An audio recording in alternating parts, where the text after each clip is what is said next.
শেষ ৮ নিশ্চিতের মিশনে রাত ২টায় ব্রাজিল নরওয়ে মুখোমুখি।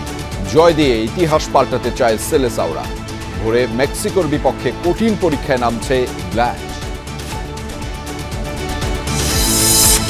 প্রতিমন্ত্রী মীর শাহে আলমকে নিয়ে আলোচনার সমালোচনা চলছে। সম্পদ বেড়েছে ৮ গুণ, নিজ নামে কিনেছেন ২৪২ শতক জমি। শিবগঞ্জের উন্নয়ন কর্মকাণ্ড নিয়ে মিশ্র প্রতিক্রিয়া। সবাইকে যে জোর জুলুম করে সেই রকম না, কিন্তু তাদের বাইরে কোনো কিছু করার সুযোগ নেই। যে এলাকার মানুষ তাকে ভোট দিয়ে নির্বাচিত করছে বঞ্চনার কারণে, সেগুলো অভাব তো তাকে পূরণ করতে হবে। আমার লিমিটেড কোম্পানি, তো আমি আর ওই কোম্পানির মধ্যে নাই। কনফ্লিক্ট অফ ইন্টারেস্ট হবে, আমার ছেলে এটা পরিচালনা করে। আর্থসামাজিক চ্যালেঞ্জ মোকাবেলায় পিজিআর সহ সব বাহিনীকে সতর্কতার আহ্বান প্রধানমন্ত্রীর। বললেন, নিরাপত্তার চাদর যেন জনবিচ্ছিন্নতার কারণ না হয়। নিরাপত্তা কৌশল যাতে সরকার প্রধান থেকে জনগণ থেকে দূরে ঠেলে না দেয়, সেদিকে বিশেষভাবে লক্ষ্য রাখার জন্য আমি আপনাদের প্রতি বিশেষভাবে আহ্বান জানাই। লাখো মানুষের অংশগ্রহণে তেহরানে প্রয়াত নেতা আয়াতুল্লাহ খামেনির প্রথম জানাজা। প্রেসিডেন্ট, স্পিকার ও ৩ ছেলের অংশগ্রহণ। দেশ জুড়ে মাতম আহাজারি।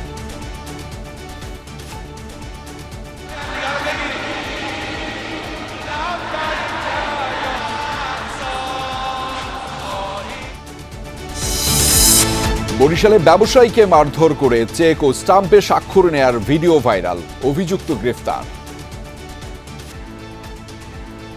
স্টাম্প বের করে এক সেটে 3 পাতা, 6টা পাতা আমার স্বাক্ষর নিল। তাদের ভিতরে লেনদেন নিয়ে দ্বন্দ্ব সংঘাত আছে, এরই ধারাবাহিকতায় ঘটনাটা ঘটেছে বলে প্রাথমিকভাবে আমরা জানতে পেরেছি।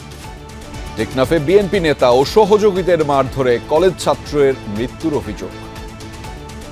ওরা আমাকে হামলা করতে এসে তারপর আমার ভাই হয়েছে, খুন হয়েছে। গত মাসে মামলা করছে, ওই মামলাটা এখনো চলমান আছে। তো ওই বিষয়ে কালকে তদন্ত করার কথা ছিল, তো এর আগে ঘটনাটা ঘটছে। লেখক ও গবেষক অধ্যাপক আবুল কাশেম ফজলুল হক আর নেই। হঠাৎ অসুস্থ হয়ে মিরপুরের একটি হাসপাতালে মারা যান তিনি।